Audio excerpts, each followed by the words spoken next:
Hey there, this is going to be the same intro for all of the upcoming weekly devotional videos. In January of 2022, we did a question and answer Sunday, and you guys submitted so many questions, there was no way that I could possibly answer them all in a Sunday service. So what we decided to do instead was answer as many as I could in that Sunday service and take the rest and make them weekly devotionals. So what you are about to see is a question submitted by members of the congregation for question and answer Sunday, but we're going to be answering these over an extended period of time. So I hope that you enjoy this weekly devotional. I hope that you are having a fantastic day. And if you have any questions about Conoy Brethren in Christ Church, if you want to get involved in some way, shape, or form, feel free to check out our website, conoychurch.org, or email me at nick@conoy.org. Have a great day. Well, good morning. I hope you have your coffee. My coffee cup today says squeeze the day. I think it's meant for something other than coffee. Like it has lemons on it, so maybe it's supposed to be for lemonade or tea or something. But today it's coffee. Today our question comes from our online community, and I'll start by reading the question. I'll see if I can put it on the screen for you so you can read along with me. Question is this: we, as the church as a whole, we seem to have the understanding that we cannot fully grasp God and His knowledge. We also seem to want to reduce God down to a certain set of beliefs. So while we cannot fully understand God, we make bullet points of how God works. This seems to be at odds for me. We seem to systemically take out the wonder and unknowing about God from our faith. I feel like wonder and unknowing about God is an important function about God that we leave out. How do we leave room for the wonder about God without becoming completely wishy-washy about our faith? How do we not reduce God to just a set of beliefs? How do we leave room for not knowing how God works without risking being a reed swayed by the wind? All right, so a couple references here that I think is important for us to talk about before I try to give an answer. And once again, this question gets at my opinion. So you could ask this question to a panel of 10 pastors and get 10 different answers. But here's the answer I'll give. First, let's talk about a reed swaying by the wind, because that seems to be a quote. So where does that come from? And that comes from Matthew chapter 11. And in Matthew chapter 11, Jesus is talking about John the Baptist, and he's making some references. And he says about John to a crowd of people, he says, "What did you go out into the wilderness to see? Did you go out to see a reed swayed by the wind? If not, what did you go out to see? A man dressed in fine clothes? No, those who wear fine clothes are in the king's palaces. Then what did you go out to see? A prophet? Yes, I tell you, and more than a prophet." And so Jesus is reflecting on John the Baptist, and what he says is, he says, did you go out to see a reed swayed by the wind? And when he says it this way, it certainly has a negative connotation to it, as in, you don't want to be a reed swayed by the wind, or you wouldn't be going out to the wilderness. You wouldn't make the journey to the wilderness to see this guy, John the Baptist, if he was a reed swayed by the wind. So what does that mean? So a reed swayed by the wind would be somebody who kind of moves back and forth, whatever way the wind blows. That's what he believes. That's what he goes with. And what we would say is that a person who is a reed swayed by the wind is somebody who's maybe ethics or morals or integrity is not resolute or firm. They simply change their beliefs depending on whatever's happening around them. And so it's kind of like a reed being blown by the wind, rather than, say, like an oak tree. If a wind hits an oak tree, certainly the level of wind that it would take to move a reed to an oak tree, it's not going to do anything. Maybe blow its leaves a bit. A very, very strong wind that comes along is maybe going to move the branches, but it's not going to make the tree sway like a reed in the wind. And so I think that what Jesus is doing is saying, be a person whose ethics, whose morals, whose beliefs are firm and are resolute, because that is what John was. That's what John the Baptist was. That's why people went out to see him. So when we say, like when the question asks, how do we leave room for not knowing how God works without risking being a reed swayed by the wind? In some ways, the question is saying, if we have questions, or let's say we have a lack of answers, does that make us somebody who is swayed in the wind like a reed, somebody whose faith isn't resolute and firm? My short answer is no. Now, the other thing that I wanted to make mention of is the question asks about the mystery of God. And if you were to go back and look at our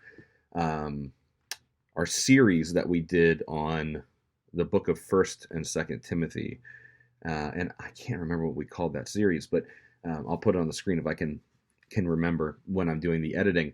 There's a word. So in 1 Timothy chapter 3, verses 8 to 13, there's a paragraph, and it's the qualifications for being a deacon. And so a deacon and an elder are the two things that it's talking about. Those are two of the positions in the church, two of the leadership positions in the church. And it says here that a deacon must hold the mystery of the faith with a clear conscience. And what is mystery? It is the word mystery, quite literally. It's a great translation. It's mysterion. It kind of looks like mysterion. That's what it looks like if you were to see the Greek word there. And what it's talking about is sort of the things that we don't understand about the faith. Like the age-old question: why do bad things happen to good people? Why does God allow the innocents to suffer? Those are really hard questions. Those are deep questions. Those are big questions.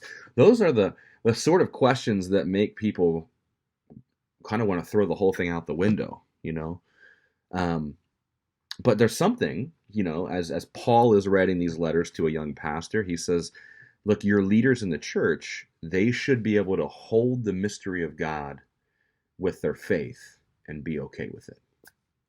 So I think this question's getting at kind of a difficult truth. We should recognize that there are things that we don't know and we won't know, and we need to be okay with that. And what we've done in our culture, or I would say our Western culture, because I feel like I can speak to Western culture because that's the culture that I'm in.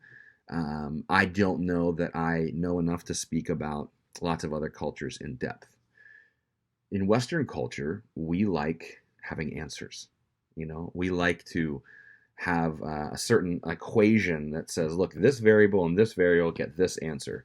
And so like we write books like this one here is a systematic theology book. It's by Wayne Grudem. This happens to be, usually that's a book that you would pick up in seminary level courses. And systematic theology is really an interesting sort of idea. Systematic theology sort of takes the Bible and says, throw out context and throw out history. We're going to make whatever the Bible says completely applicable to right now, right here, today. It's talking to me. And it sort of says, too, that if I take all of the different pieces of the Bible and I put them in the right order, I can create that equation of A plus B equals C. And as long as I have all the pieces and all the information, I will have an answer. I personally don't buy into that. There's a couple of different types of theology that are out there. Systematic theology would be at the bottom of my list if I was looking to try and explore a book of the Bible, a passage, a letter, something that was giving me some struggles or troubles. Systematic theology would be at the bottom of my list. There's a couple other ones. One, there's biblical theology. I would definitely subscribe to that. And biblical theology takes the lessons of the Bible and has us sort of reflect on these larger theological questions. And so if you're asking the question, why do bad things happen to good people? We might jump into the Bible, open it up, and we would attempt to let the Bible give us some comfort, maybe some answers in not necessarily an answer as to why do bad things happen to good people, but in the midst of the bad things happening to good people, God is present. In the midst of bad things happening to good people, God is faithful. Those are the sort of answers that we can get from biblical theology. Historical theology is another type of theology, and that really looks at historical context. And if you know me, if you come to our church or you tune in on a regular basis, you know that I hit on historical theology all the time. Context is so important. I don't think that you can just take the Bible and make it mean anything you want. I think you have to look at what the author intended when they were writing the letter or the passage or the poem or the historical description at the time that they were writing it. I think it's important for us to understand that. And so in the midst of that, we also need to look at what else is happening in human history so that we have a better understanding of why, let's say, the Bible is, or the author of a certain book is writing about what they're writing about. Lastly, is practical theology. So biblical theology, historical theology, systematic theology, and then practical theology. Practical theology is what my master's is in. It has a different name, but as we were told going through the program, the short name for this would be practical theology. And so obviously, again, I definitely subscribe to practical theology. I think that the Bible has some very practical lessons in it that we can apply to our lives today, but we don't do that apart from biblical theology and historical theology or historical context. Within those two things, there's plenty of things that apply to us today. And so we look at the practical lessons of the Bible. So you might go through Proverbs and say, look, there's some really practical things in here that can be directly applied to my life because that's wisdom literature. That's the whole point. King Solomon or Solomon, the son of David, is writing down these lessons that he's learned, this wisdom that's been given to him. And so that's wisdom that's transferable to our lives today. Or we look at the life of Jesus and his teachings, and he says, look, you heard it this way, an eye for an eye, but I'm going to tell you this new thing, and I'm going to tell you, love your enemies and pray for those who persecute you. And again, that's a directly applicable lesson that we can take to our lives. Jesus is telling that to his followers. All that being said, our Western culture wants to take what we see in the Bible and make sure we have every single answer. The problem with that is that if you could have every single answer, if you knew exactly what was going on, what God was thinking, why certain things happen, if you had an answer to every problem that you came up with in your life, in theology, as you work through your faith, then what need do you have of God anyway? If you can answer everything, what need do you have of God? You know, in fact, there's this interesting parable that Jesus tells about somebody who's looking for day laborers, right? This owner of a field goes out and he finds people to work for him. And he goes out in the early morning and he agrees to pay them a certain wage and they work all day. And then he goes out at lunchtime and he finds some more workers and he says, I'm going to pay you, a fair wage, a full day's wage as well if you just go out and work for me.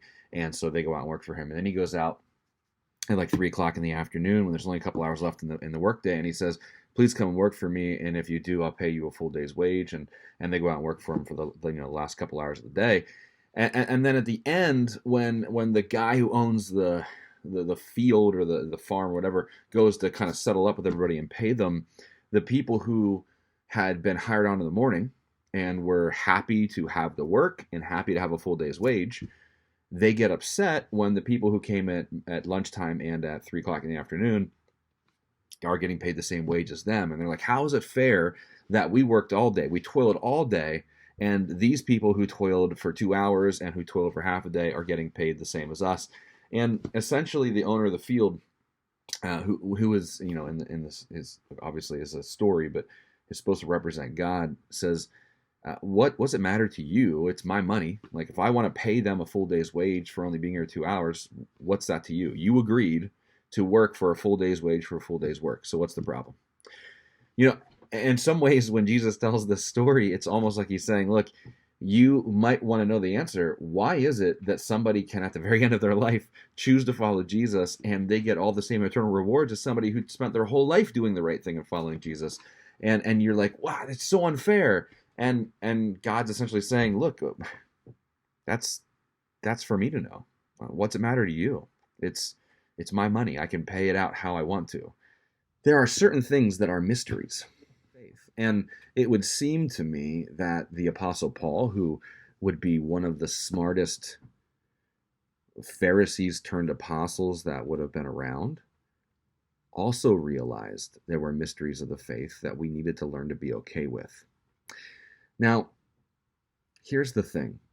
I don't think it's fair, and I'm not saying the writer of this question was doing this, but I do think our culture does this.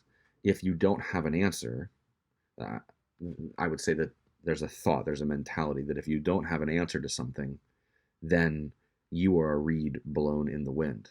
Like, like go back 10 years for me. 10 years ago, I was newly married and I was working as a youth pastor, working on becoming an associate pastor. I had a ministry of to a large number of junior high and senior high youth. We were working on creating a ministry for young adults at that time.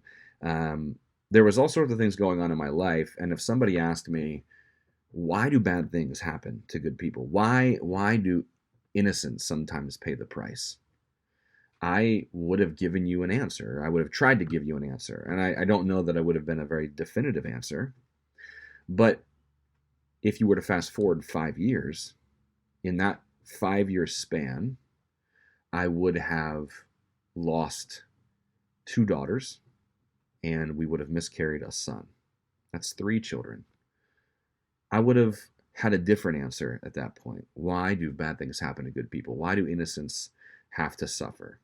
I would have had a different answer because of the experience that I went through. So it is the same with all of us and all that we go through. Our experience in this life changes the way that we interact with God. It changes the way that we think about our faith. It changes the way that we are able to even apply what's been given to us. I mean, think about the fact that you're a part of Kanoi in some way, shape, or form because you're watching this devotional. Perhaps you are attending online. Perhaps you're attending in person on Sunday mornings. But you've come to Kanoi for some reason. Now, let's say that you were a non-believer before you came. Okay? What was it? There was a catalyst of some kind, some sort of experience in your life made you go, I need something more. I need to be involved in fellowship. I need to find a spirituality that fits me. I need to find out more about God. Or perhaps you listened to the radio or you watched an online preacher and they shared the gospel with you and you said, you know what, I feel convicted and I'm learning that's the Holy Spirit and I want Jesus in my life, and you've made that decision. There's a catalyst for all of those things that leads you to where you are today. And where you are today, undoubtedly you would have a different answer to certain questions, certain mysteries of the faith than you would have had 5 years ago, 10 years ago. And there's nothing wrong with that. That doesn't mean that you're a reed swayed by the wind. Now, what would a reed swayed by the wind look like? It would look like somebody who, in this group of people, I say I believe these things, I say I do these things, I say these things are important to me. But then when I move to this group of people, I say a completely different thing, an opposite thing is important to me, I believe these things. That's a reed being blown by the wind. That's somebody whose morals don't exist outside certain exterior groups in their life. Somebody who has a high level of integrity is somebody whose morals and beliefs exist in every spot of their life. That's a person with high integrity. So even if I'm at work and my coworkers are saying, they're talking about how they like to do X, and I don't feel good about that. Well, then I'm not going to suddenly change my tune or change the way I talk just so that I fit in here. Or it doesn't mean that I act one way at church and I act a different way everywhere else. No, you're the same person everywhere you are, and God knows who you are in all of those groups. Don't be a reed swayed by the wind. I think that's true. Right? I think that Jesus, when he's talking about John the Baptist, he is talking with admiration about what it was that drew people to that prophet. One of the things was that he was not a reed swayed by the wind. But having questions about the mystery of faith, being able to be the sort of follower of Jesus that can, like Paul is describing when he writes to Timothy, deacons must hold the mystery of faith with a clear conscience. There's nothing wrong with that. There's nothing wrong with saying, you know what? I don't know. And if there is one awesome thing that I hope that I can leave you with as a pastor, as somebody who gets to be with you for whatever time God's given me to be with you, It's that it's okay to say, I don't know. It's okay. And beyond that, it's okay to say one thing 10 years ago and another thing 5 years later. And even now, it's been, it's been over 6 years since we lost Micah, our second daughter. And if somebody asked me today, why do innocents have to suffer and why do bad things happen to good people? I'd probably have a different answer yet than I did 5 years ago, than I did 10 years ago. And some of that comes with this wonderful white hair that God's giving me. And some of it comes because my faith in God has deepened over time. I've learned that there are certain things that are worth just being all in about. And there are certain things that I can hold in my hands loosely and say, it's okay that I don't know that. It's okay that you don't know that. It's okay that you're not there. The more important thing for all of us is that we continue to chase after God in the midst of the questions that we have. Do not let the mysteries of faith push you away from God. God is a big God. He's got broad shoulders. He wants you. He wants all of you. He wants your questions. He wants your triumphs. He wants your failures. He wants it all. So don't let any mystery of the faith push you away. And don't for a second believe that just because there's a book out there that says if I line up all the pieces, I get all the answers, that you can actually do that. Because if you could do that, what need would you have of God? A biblical understanding of mystery is not a mystery that we solve because we're the greatest detectives. A biblical understanding of mystery is something that you hold on to, that you don't know, that you cannot grasp yet. We must find a way, my friends, to hold loosely to certain things this side of heaven. And someday, when God makes his home in New Jerusalem and we are united with him, I believe we'll have all the answers that we need. And I believe we'll need far less answers than we think. Have a great day. Squeeze the day.